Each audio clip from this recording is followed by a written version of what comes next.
Guys, I got thrown off and I'm back. I'm coming back. Hold on, here I come.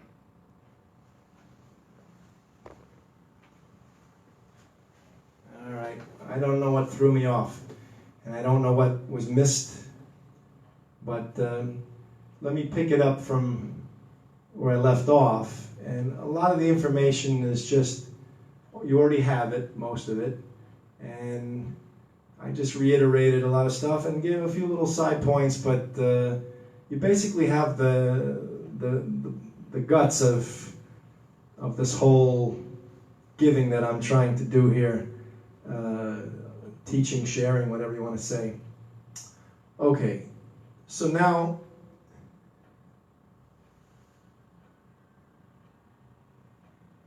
from Mount Sinai, let me make sure I'm on, hold on. You guys with me? All right, guys. Sorry about that. I got lost there. I got bumped off. All right. I see you with me. Thank you so much. And let me sit down. Okay. Now, at Mount Sinai, we were given the 7 obligations renewed that were given to Noah, but was given to Moshe Rabbeinu, Moses. And also, the 10 obligations were were given at Mount Sinai, and they are like general categories for the entire 613 that we have, supposedly. I'm taught. I still want to see that in the text, but basically, so the 10 commandments, the 10 obligations, are for the Jewish people. It's not for Gentiles. The Gentiles have those 7 obligations, right? And you guys should be working on this. You Gentiles, I'm going to start quizzing you, I think. Maybe we'll play a game. I used to play a game on the radio in New York. I call it the game of life. And I'll ask you questions. I'll give you a situation and circumstances. And you tell me what obligation. I'll do it for the Gentiles. I'll do it for the Jews. And you'll tell me what obligation you should be fulfilling and how best to fulfill it. And it'll be like boot camp. For the 7 obligations, the 7 laws of Noah, right? So the 7 laws of Noah. Don't worship idols. Don't curse our Creator's name. Don't murder. Don't have 6 forbidden sexual relations. Don't steal. Don't eat the flesh or a limb of an animal while it's still alive. And don't fail to set up courts of law to adjudicate the other 6 obligations. Do set up courts of law. Okay, so those are the 7 obligations that you guys have. And I wanted to make mention of, there are some things that are happening in our world, and I'm going to touch on it now because sociologically we have large groups of people that are violating some of those 7 obligations. And I'm going to hopefully gently and yet with a stern hand tell you the punishment for these obligations, and I'm going to help you through it. I'm going to try my best to help you through it. I'm here, I'm your friend, I'm trying to be your rabbi, your teacher, and I understand what you've done to get to where you are today, and yet it's not right, so we've got to change it. So bear with me, hear me out. All right, I'm going to check again to make sure I'm on. Hold on. All right, guys. All right, here we go.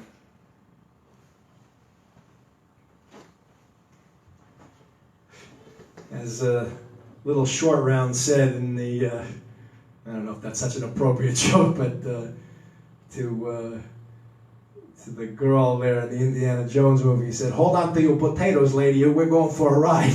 It's about to hold on to your socks. No big deal. Just look, I'm just telling you what you knew. You knew this already anyway, deep down in the back of your head. You just never had anyone able to tell you. Okay, so let me focus in on the. I'm going to focus, well, I'll go through the 7 obligations. So we got the do not worship idols, okay?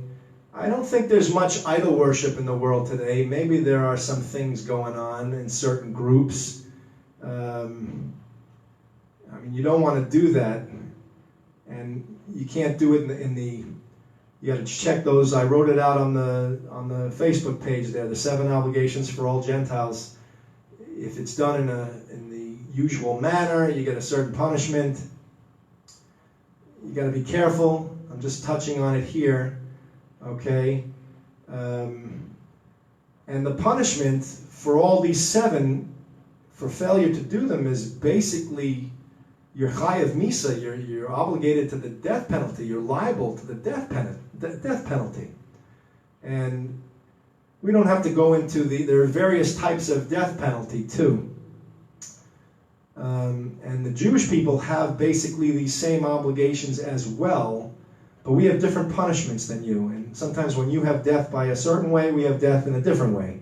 And they all have lessons and things to learn and why they're like that. And they're the hard. We'll get into all the punishments another time, but and they're in levels too. And I think there are debates there are discussions as to which they put them in different orders. Which one is more? I've seen it in a couple of ways. Which one's more stringent? Which one's more painful? Something like that. Okay, so. And again, I remind you, there are no Jewish courts now, and there are no Gentile courts now yet. Okay? So, don't be afraid. But, the great enforcer, our Creator, is watching us. And He doesn't want us to violate these obligations. So, He can punish in His slick, under the carpet, around the back, around the corner ways. He does things in a way you won't even know it's Him. Or if you're not paying attention, if you're not aware of Him, if you're not God conscious, look like old Mother Nature did something, chas v'sholom, without mercy and peace, without the evil eye. You don't want to say it like that, because there's no such thing as Mother Nature. It's Hashem. Hashem is one. He's the cause of everything. So He can punish, and He'll find a way to do it. And, everybody just goes about their business like He didn't have a hand in it, but it was Him. Just like with this virus, it's Him. I mean, I thought of this the other day too. God forbid, chas v'sholom, but if Hashem used the virus to kill every firstborn, chas v'sholom, would you then know it's Him? I mean, if you thought about that, that's some pretty selective way of meting out punishment. You would know that it's Him. I guess that's kind of reminiscent of what happened in Egypt, right? Just the firstborn. So they knew that there's a God, that there's this powerful being who's selecting, and just the Egyptians. And we had to put the blood on our doorposts so that the Malach HaMavos, the angel of death, when he's passing through, like the virus passes through all over the place. And by the way, we're all carrying the Malach HaMavos. We're each carriers of this death, this potential death. So that's why we have to do what we can. We have to not, we have to do social distancing and keep away from each other. Keep the angel of death away from each other. I mean, that's how you should probably see it and view it to get serious about it. I don't want to get too off topic, but I do want to make things current and completely relevant. This all is relevant, but maybe it'll hit it home, closer to home if I make mention. I don't know if we should start to come out of our hibernation, our our isolation chambers here. I think maybe it might be a little too soon, or I don't know. I'm trusting the doctors. I hope you guys don't be pressured by the leaders. You got so many leaders, and especially in the United States, you got all the governors, and everybody's got a different opinion, a different take on it. But they also have different situations too. Like maybe their virus is not so. Maybe it's been thwarted or wiped out in their lands, right? So they're making educated, hopefully good, solid, educated decisions. I hate to hear myself say it, but based on the science and the doctoring and the science of things, I guess when it comes down to the physical of things, so they're looking at those facts in order to make a decision. I would hate for us to get rambunctious or a little feisty. We all come together again. Maybe we should still be, keeping the distance, while if we're all coming together, still keep the distance and be careful. Don't breathe on people. You don't have to stand right in front of someone's mouth while they cough or when they're talking. If someone was standing right here, this could be dangerous. I don't know if I'm a carrier. I didn't take a test. Chas v'sholom b'le'an hara that I should have to. But the point is that it's better to be safe than sorry. I guess it's better to err to the side of caution than to be whatever. I'm just throwing my 2 cents in there too. And that's not saying I don't trust the doctors. I mean, if they figured it out that, it's completely safe, or it's a good, strong percentage safe, I don't know. How much is a good, strong percentage safe? 99%? I don't know. I'd rather 100%, Hate to be in that little 1%, whatever. So we're talking about punishments. So anyway, so I was getting back to the obligations. So don't you Gentiles don't worship idols. Use your brains. I mean, we're not back in the old generations, where idol worship was rampant. You hear about all my forefathers. They had to hide the idols of the people. They did all kinds of. They crushed and they slammed and they broke the idols or whatever and whatever. I mean, we're not in that generation, so I would not think that's so rampant. We got other problems, but that's not, I don't think, a big thing. I don't know. Maybe I'm wrong. Correct me if I'm wrong. Then you got, don't curse our Creator's name. Now, that can happen to anybody. I mean, you don't want to, Hashem can put us in situations, you get angry, and you might, shouldn't get angry. I have this theory. I've said it to my Rav many times. I haven't been comfortable with us pinning it down to the right way, but here's my thesis and my premise. We have 613 obligations, and I think they represent what Hashem likes and does not like. If He's telling us not to do something, don't get tattoos, don't cut yourself, don't slash yourself, we have don't speak lashon hara, that's what my Rav thought was also a form of this plague, we were talking badly about each other, and Hashem punished us all. So don't talk badly about each other. Try to control ourselves. That's why I also said it's not a good habit. I'm not trying to defend anybody. I'm just trying to help the gentleman do his job. Leave the president alone of the United States. Let him do his job. You're still attacking him. I don't see the purpose. He's still president. So all you're doing is tripping him up. If you want to make him look bad, what does it prove? Even if it's true, right? So what does it do? It just trips him up. He doesn't feel, you're not making him feel confident in his A game. Sometimes you have to lie for the sake of peace.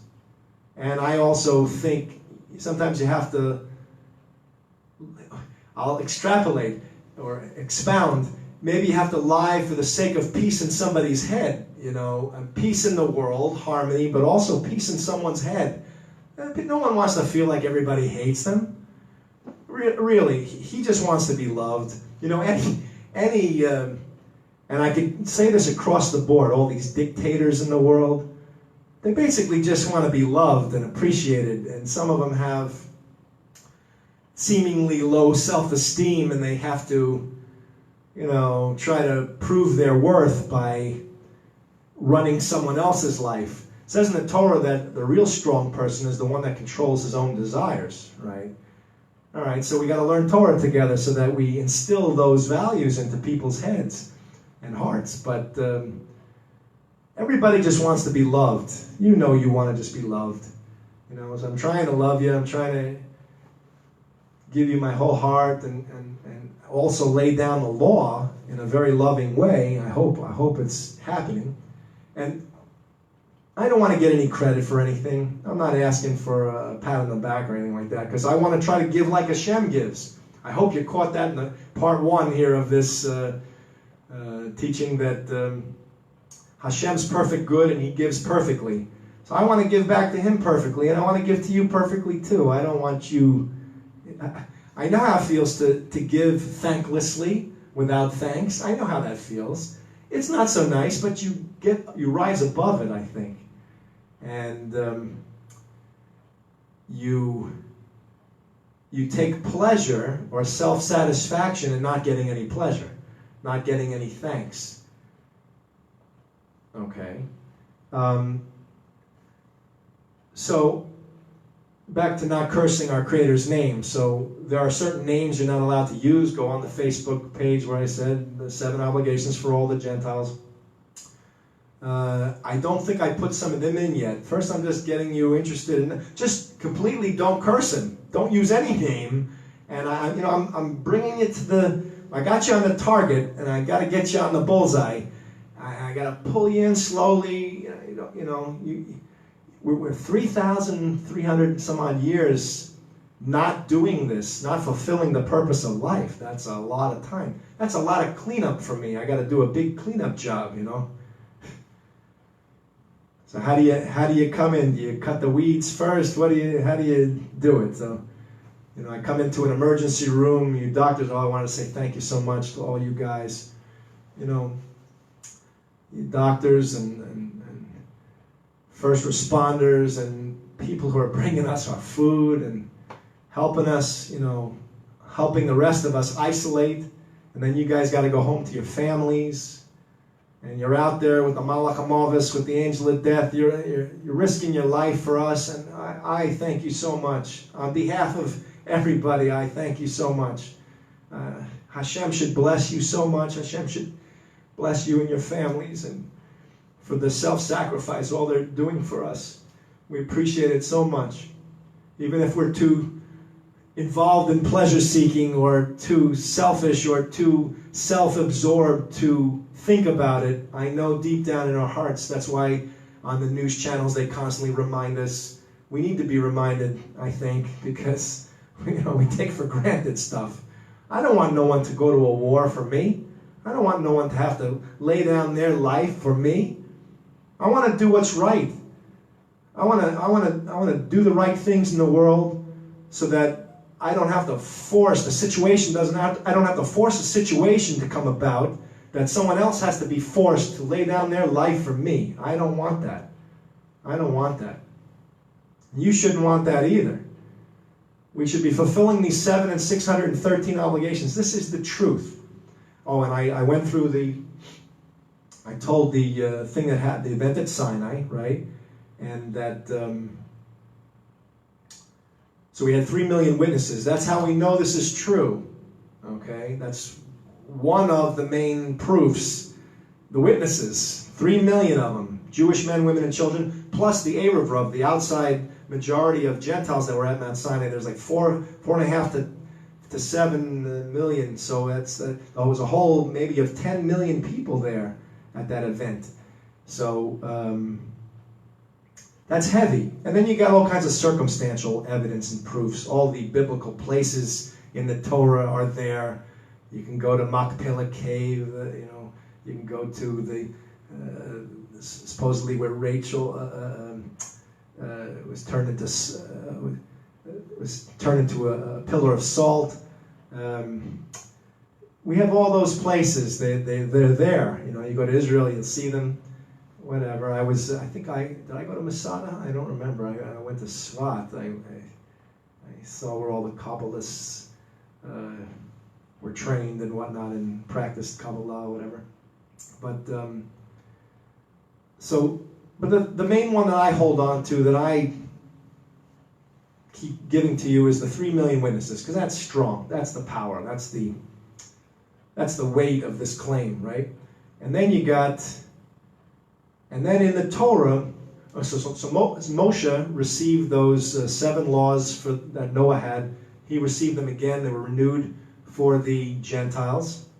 And then the Jewish people received the 10 obligations at Mount Sinai with the 2 tablets, right? He had to go back again because they built the golden calf. Moshe cracked the tablets, and then he had to go back up. So for 40 years in the desert there, we received the whole of the Torah, the 613 obligations in the 5 books of Moses, those 5 books of Moshe, right? And those are our 613 obligations. Then they were written down, the explanation, they were taught with an oral teaching too. So there's that written law, and then there were other prophets and other writings, David HaMelech wrote Psalms and whatnot, and these were all compiled, and then we had to explain, we had an oral teaching that taught us how to fulfill each of the 613 obligations, and they had to be written down. Hold on, let me check. Make sure I'm still on, guys. You guys are with me? All right, I appreciate it. Thank you for staying. Hold on. All right, so we wrote everything down. We wrote down in the Mishnah, the Rabbi Yehuda Hanasi wrote down the Mishnah, which is the written oral law. He wrote down the oral law. And then it needed further explanation, so then they had the 2 Gemaras, which you put the Mishnah with the 2 Gemaras, and that became 2 Talmuds.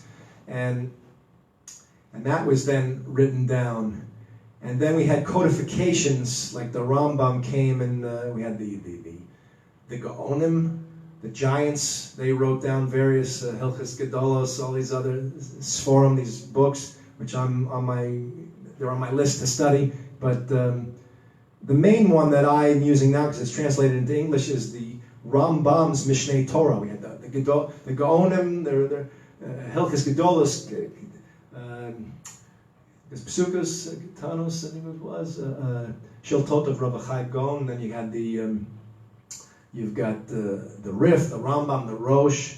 So this Rambam, he wrote down the Mishneh Torah, the Yad Chazakah, the 14 books, and it codifies all the laws from the Chumash, the 5 books of Moses, the prophets and the writings, and all the Mishnayos, and the oral law, and the 2 Talmuds, and then he wrote down the final law, so we know exactly how to carry out the 613, right? Okay, so, and the Rambam also codified those 7 obligations for you Gentiles. That's what I used to put that along with my Masorah, my unbroken chain of teaching from my Rav.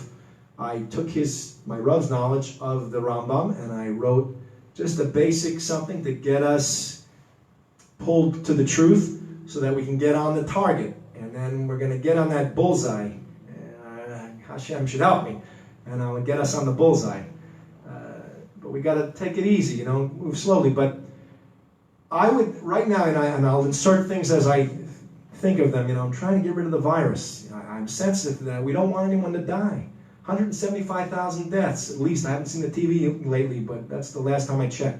And if we would all just if you guys would if you Gentiles would fulfill the 7 obligations, make every action an obligation-fulfilling action, and we Jewish people would do the same with our 613, why should Hashem have to punish us? We're then fulfilling the purpose for which He put us here. It makes sense to me. Why is it, why are you guys a little slow on the uptake? I don't get it. Or are you doing it? I don't know. Let me know. Maybe I should start quizzing. I'll check on you guys. I'll see if you're fulfilling those 7. I even had another idea.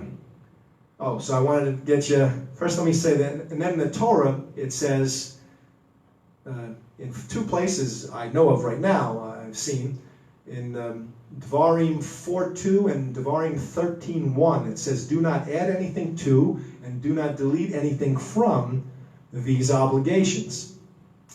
That's it. That means you Gentiles have 7, we Jews have 613, and if we fulfill that, we fulfill the purpose of life, and we make Hashem happy. And that's the system.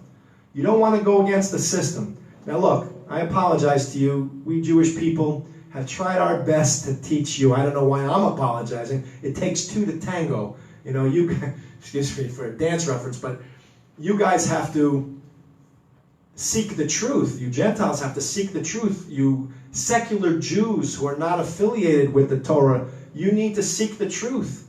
You know, I mean, how can we bat you over the head with the truth? I mean, I'm trying to do it so gently. Hashem's batting us over the head, holding us with this virus.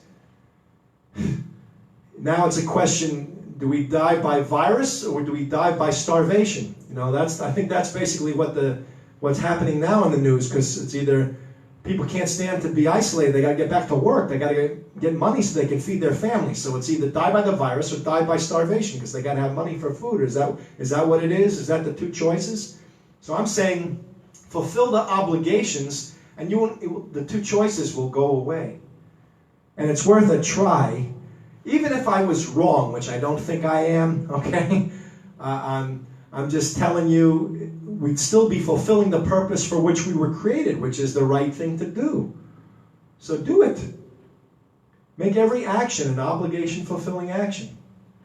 Your whole thinking will turn around, and you'll see. You're going to get a little nervous, a little scared at first. It might be get a little tingly. You'll say, like, wow, that's what life is. I mean, you're just going to be caring about Him. So here I am, I'm fulfilling the obligation. 4:19, do study Torah, so that's well worded in my mouth. I'm saving lives. You're supposed to guard people's health. I'm supposed to put a parapet around the top of my building. I have to guard my health. I have to love my neighbors. I have to, 6:11, walk in the ways of Hashem. All these mitzvahs, I'm doing all 6:13 here. I'm helping the world be in a certain way so that all 6:13 can be finally carried out properly. All 7 have to be carried out. We need a court system to set up. We're going to get back to 7 in a minute. I didn't forget. But if we would do that urgently and just... So my idea was, look, it said in the Torah, do not add or delete. And because we Jewish people were persecuted, that's all I could say to sum this up for you. To find you a reason why the world is the way it is, with over 6,000, I say politely, false claims in the world that are not true. I say that for our Creator's sake. He said, there's 3 million witnesses. We're alive in this world. The purpose of life that I'm telling you from the Torah, I told it to you many times. We're alive in this world to earn the life of the next world by fulfilling 7 obligations if someone is not Jewish, and by fulfilling 613 obligations if someone is Jewish. That's the purpose of life. It says in the Torah, do not add or delete anything from these instructions. That's it. That's the truth. And if we would just fulfill that, we're making Him happy, and we're complying and working with the system. You don't want to work against the system. So now we got all these 6,000 claims in the world, 6,000 false claims. I hate to say it. You know, someone got offended because I told them the truth. And I could hear how that would sound offensive to someone, but sitting in my position, it sounds like the correct way to say it. So forgive me, I don't mean to offend anybody. However, you know, you need to see the truth of the situation. It's not, this is true, but. There's no buts. It's, this is the truth, and there are all these false claims. I told you our Torah, the Jewish people's Torah, was stolen from us in the Hebrew year 3515, an evil Ptolemy. Again, we were persecuted by the Egyptian Ptolemies. No offense to the Egyptians, but I guess your ancestors had their own agendas, and we were the brunt of those agendas, whatever. They thought we were multiplying. They wanted to kill us off. Kill all the children. The midwives wouldn't kill the babies. They saved us. Hashem saved us through them. So, you know, so we're always being persecuted. And when you're running from persecution all the time, it's kind of hard to teach the world the truth. I don't know. Or maybe I'm wrong. Maybe teaching the truth is what stops the persecution. I don't know. I have to weigh that out. But... So you had all these claims pop into the world that go against the system.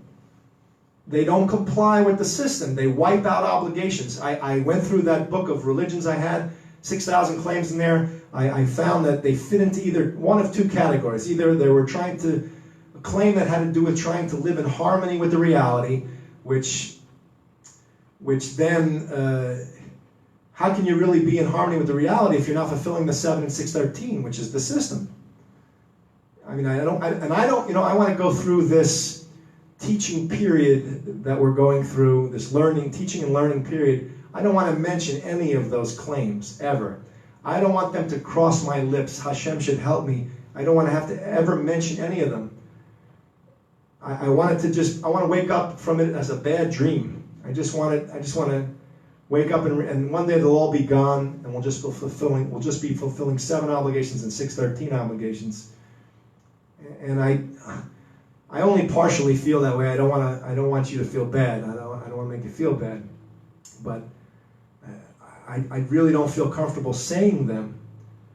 I'm trying to hint at the truth in such ways, I hope that all I have to do is say, do not add or delete. And you know that if you have a document in your claim so that's the next category, is those that are based on my Torah. You're piggybacking on my Torah. Don't do it. You shouldn't be piggybacking on my Torah. Hold on. All right, stay with me. Stay with me, guys. Okay. So, how do I get you to get off my back? There's that song, Straighten Up and Fly Right. The monkey, dun back. I forgot the lyrics, but to get this monkey off my back, and you guys get very arrogant.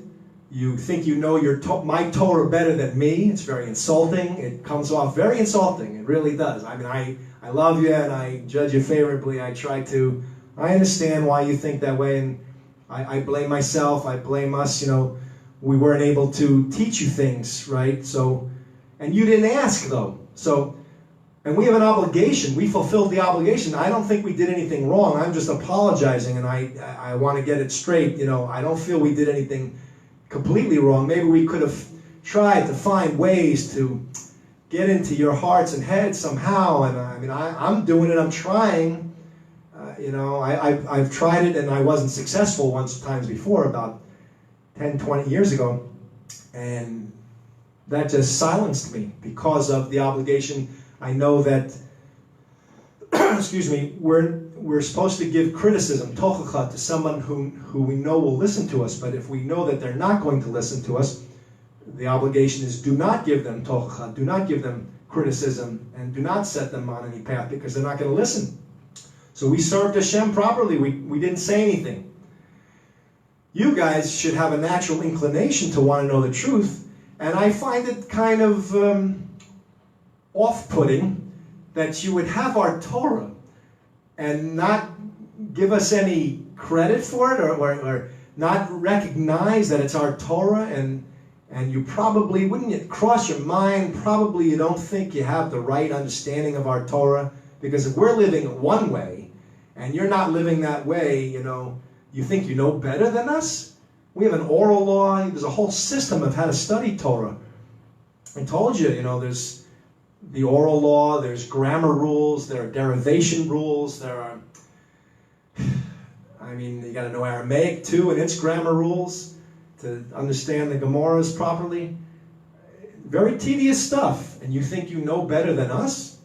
I'm not trying to pick on you, but I'm just trying to give you a sense of the reality of the situation. That's not so nice, So if you have a claim there, I'm going to tell you my idea in a second. If you have a claim there that's not this that we're discussing, the 7 and the 6, fulfilling the 7 and the 613 obligations, then you need to abandon that claim like the plague, because it's going to kill you. I'm telling you right now, it's going to kill you. It's been killing us for 3,300 years or more, and now Hashem's starting to punish us. I feel bad that we have to go through this. How do I told you I wasn't able to, I had to give up lobster and crab because I now have to keep kosher. He made me stop eating meat. He gave me the gout. So he didn't let me get under the wire anymore, and he punished me. Punishment's not pleasant, but I think it says a tzaddik gets punished on the spot. A righteous person supposedly gets punished on the spot. So it's an honor if you get punished right away.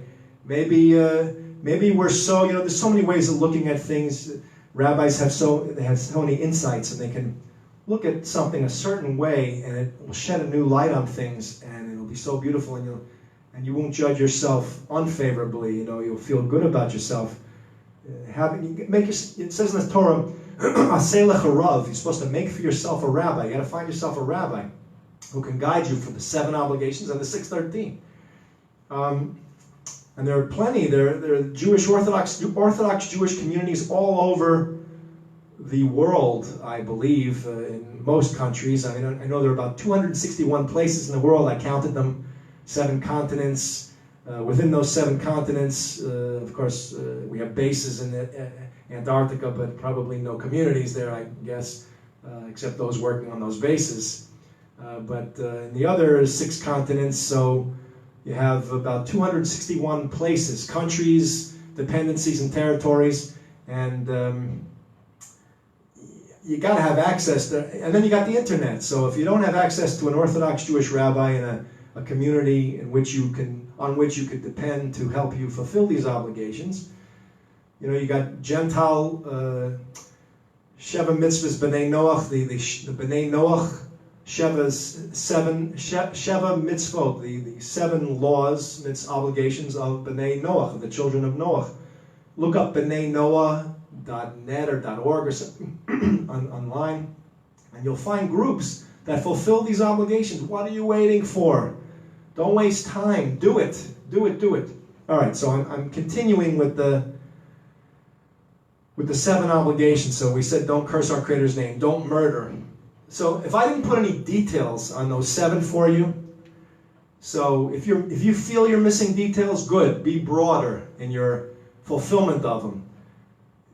With wisdom, you will be able to know exactly what you need to do and what not to do. But if it says don't murder, I wouldn't kill a fly if I were you. I would be very careful. Work on yourself not to. Now,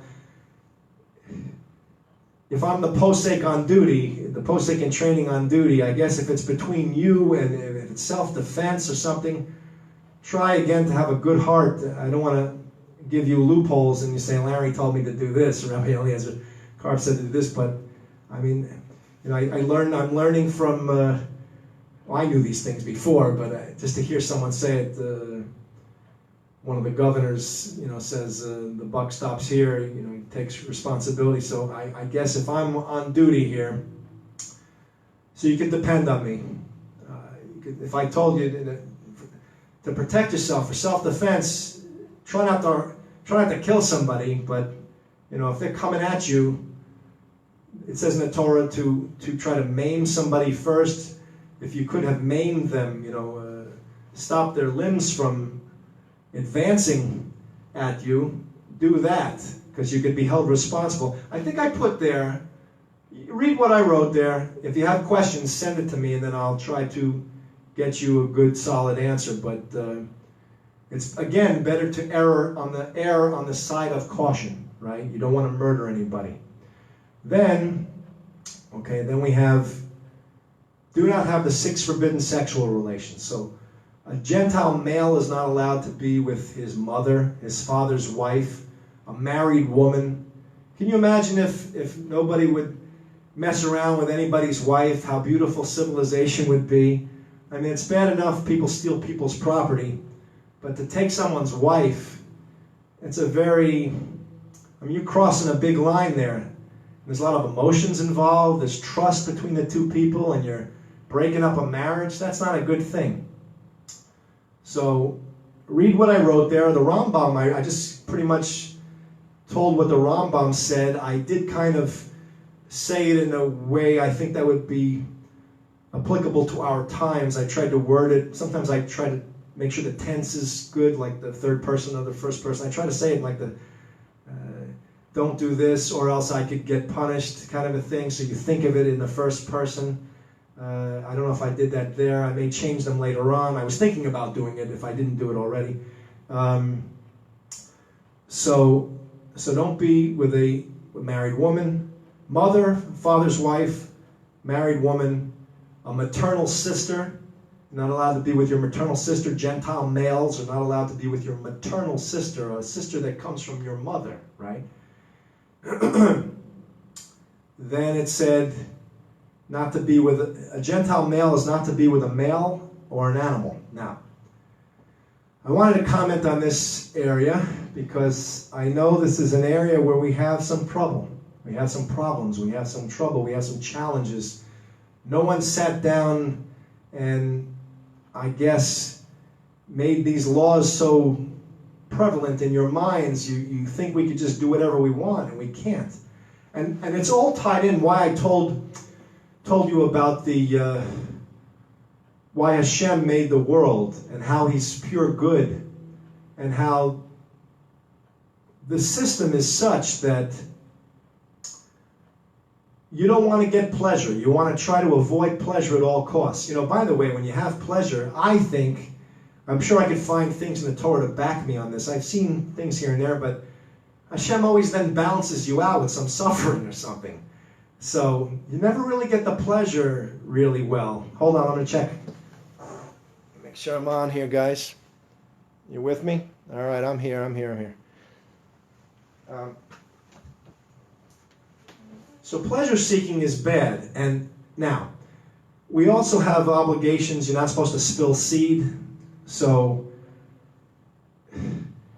that means that a man and a woman is the system. That's the way Hashem created the system. He wants a man to be with a woman. And it's illogical for a man to be with a man. You're forcing a situation that's not proper. And it's going against the system. And it's not for Peru Uravu. It's not for being fruitful and multiplying. So what you're doing is you're just pleasure seeking. It's just like blatant pleasure seeking. And it's not right. And it's chayav misa. You're liable to the death penalty. You could be punished by Hashem with death. In a court system, in a Gentile court system, you would be punished for such things. I love you, and I'm trying to give you the truth. And I hope that you're going to take it. And I also don't want you to panic, and I don't want you to freak out. Again, I make reference. I had to give up lobster and crab. I used to love Joe's stone crabs, the 15th Street fisheries, and I used to enjoy that pleasure, right? But Hashem don't want it for me. So because I love Hashem, and it grows every day, this love for Hashem, by we have two inclinations, a good inclination and an evil inclination. By subjugating my evil inclination to do what's right, to serve Hashem and to not get pleasure, to not please myself in that way, then I make Him happy.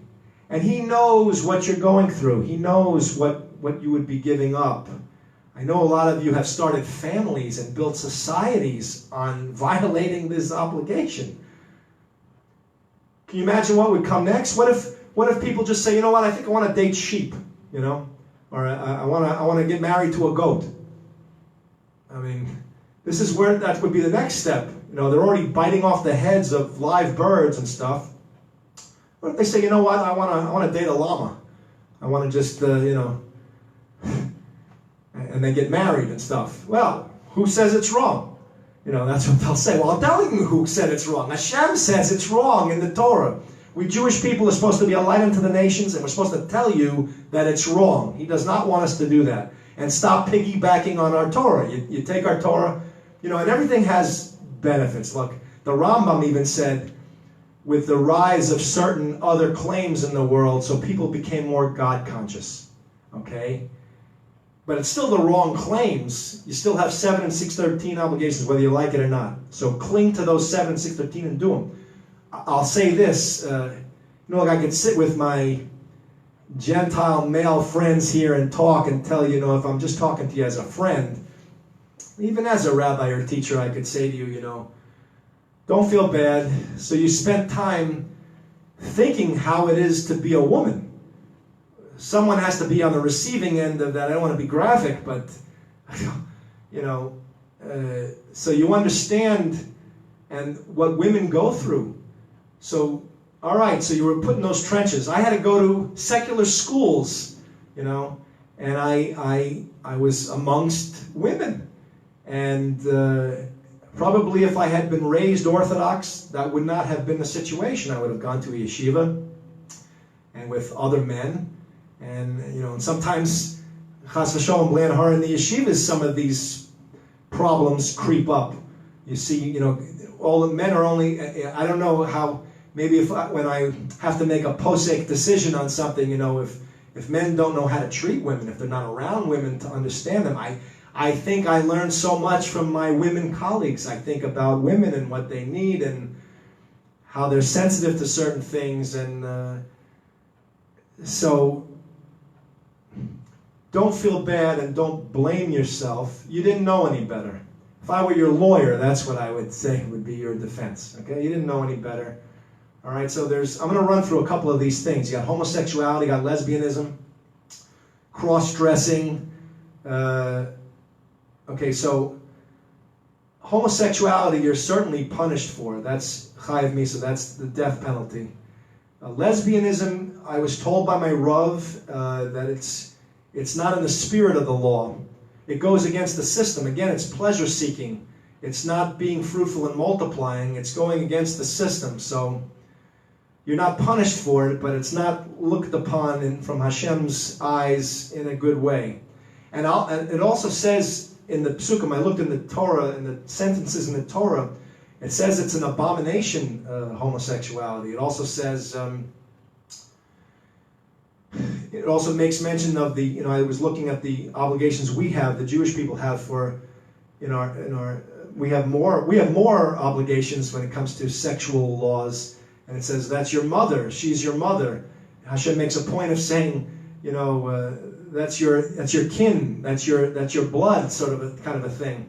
So there are reasons why Hashem doesn't want us doing these things. So lesbianism, I would, again, you want to set the world in the right path, you want to do the right thing, we need you gals in order to make babies. We need, if you're just hanging out with each other, you're going against the system. 7-8 billion people close to on the planet, we need to pair up so that we can populate the planet and settle the planet and make it what Hashem wants. He wants us to settle the planet and make it a civilized planet of families, and then when are you looking at it from, then you go with these views, and I'm trying to be so gentle and loving. I hope you're not taking offense. I don't mean to give you anything. I'm laying down the law. I hope you'll listen. I hope you'll hear this because I'm trying to set us straight. And then you have children from heterosexual unions, right? Because that's the only way to have the. See, so it's again pleasure seeking. You want the pleasure of raising children, so that you feel like a family. Let me tell you, a child, and I'm not even married, and I have no kids yet. Hashem soon, Mirz Hashem, He should give me my wife, and I should get married and have children to serve Him properly. But from all that I've seen, I'm not, I'm not blind to seeing what's going on. I watch all these Orthodox families raise children and non-Orthodox families raise children. Children are not an easy ride, let me tell you that. You think it's just a pleasure ride? and how can you do it without the right teamwork? You need a man and a woman there. You need that man and that woman. It's like, I can get into the whole yin and the yang of it. I don't want to start to think of it that way, but there's and Kabbalistic things probably could be said in this regard, but it's going against the system. On the simplistic level, it's going against the system. And then, is it fair to the child who's not getting the benefit of the mother and father? I don't want to, father and mother, I don't want to go in there and explore that yet because I feel like, there's emotion in there. And I'm just laying it down gently. cross-dressing is, my Rav discussed it with me, it goes against for you Gentiles, against the 7 obligations. It's in that one again about do not have 6 forbidden sexual relations. It's part in that. He also told me, I think it was Rashi that said that when someone cross-dresses, it's as if they want to be around those people, so it's like a sneaky way of having the pleasure of being around them. That's all I'm going to say right now about it, but Rashi was one of our authorities, the same way the Rambam is one of our authorities, who codified, Rashi explained a lot of the written oral law, the written and oral law, right? So,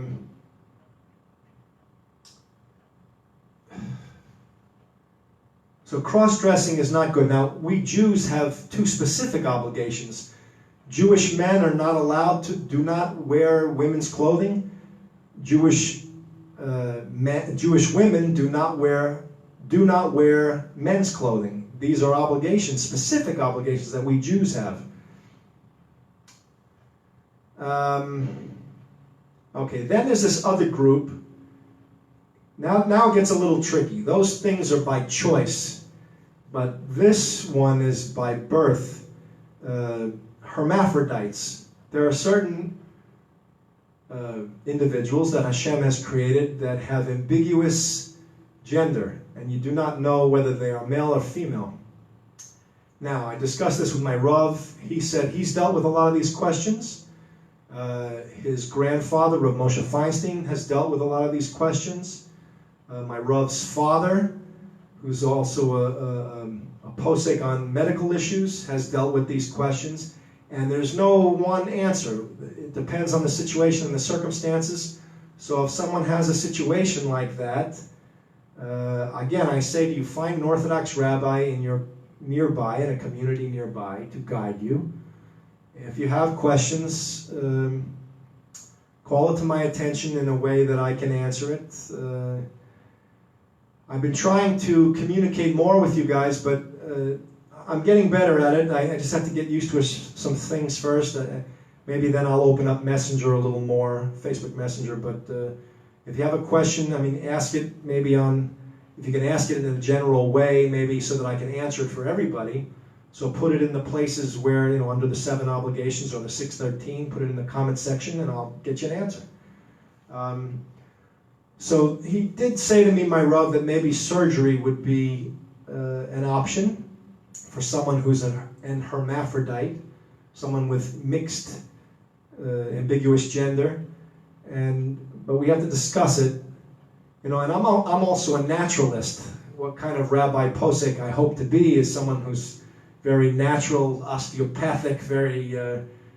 I think that all the cures are right nearby. Why not get it from an orange or from a lemon or from some ginger? I was watching a friend, he was showing how ginger boosts the immune system against the virus. So why take a pill? You got those medications. I'm a little scared of those medications. What if they have side effects? And they give you a percentage. Well, only, I think, 11% have died. Well, 11 is too much already, too, when you can use something natural if that thing exists. And I'm not going against the medical community. It's your job to find cures. Try to keep them as safe and as healthy as possible. Hold on, just checking. All right, you guys are with me? I'm here. Okay, so I know that we have these issues. You need to ponder this truth, 7 and 613. Think about God. Think about that this is the truth. I mean, I'm a Jewish person. I'm coming to you with the truth. This is what we were meant to do. We're Yehudim. We're supposed to be a light unto the nations to teach them this truth. So I'm doing it. So you need to think about how to please Him. This is what pleases Him. I wish I could say take your time. But again, as I said to one of my friends, there's a virus. There's the the angel of death is amongst us, and we need to make moves here. So my idea was, if you're a Gentile, try to fulfill these 7 obligations. If you're a Jew, try to fulfill these 613. Even if you were living in some other claim, abiding by that claim for all these years, work the 7 and 613 into your lives. And Hashem says something like in the Torah, if you give a pinhole, He'll open up the whole thing for you, you know. So just open a pinhole, let the 7 and the 613 in, and this is just a practical solution, an eitzah, an advice that I have. It'd be great if you could just abandon the false claims, period. I gave you enough information. 3 million witnesses, 7 and 613 obligations, do not add or delete. That's it. That's the truth. Abandon everything that's false. But if you're stuck, at least give a pinhole and start working in the 7 or 613 into your life. Okay? Then we got don't steal. I wouldn't take anything. You know, people get mad nowadays if you look at someone else's wife. Don't steal a look.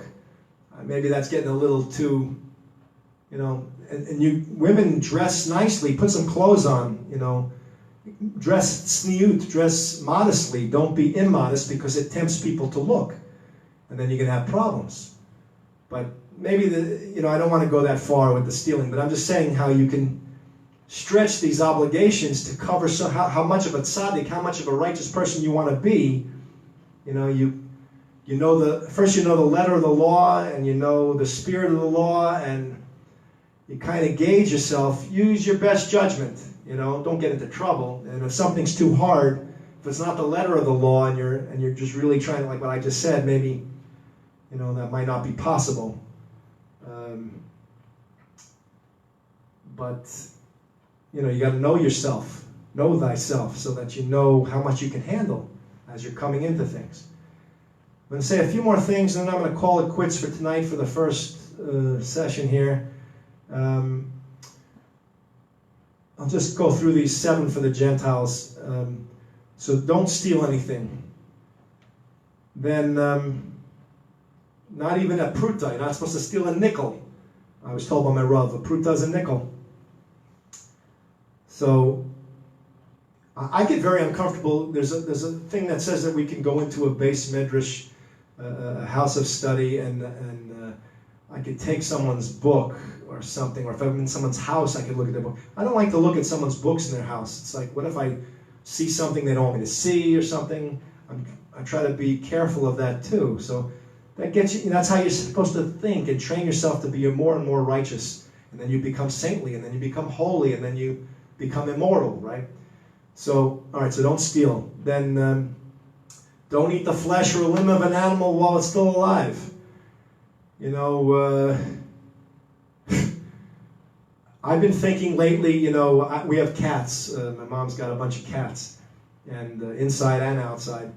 And I go up to them, and sometimes you know, they're just they're so delicious, I say to them sometimes, but I mean it in an affectionate way. You know, they're so cute and so whatever. But I even thought to myself, you know, I probably shouldn't say that either, so it doesn't come to lead. You make a fence for yourself, so it doesn't lead to eating the flesh or a limb of an animal while it's still alive.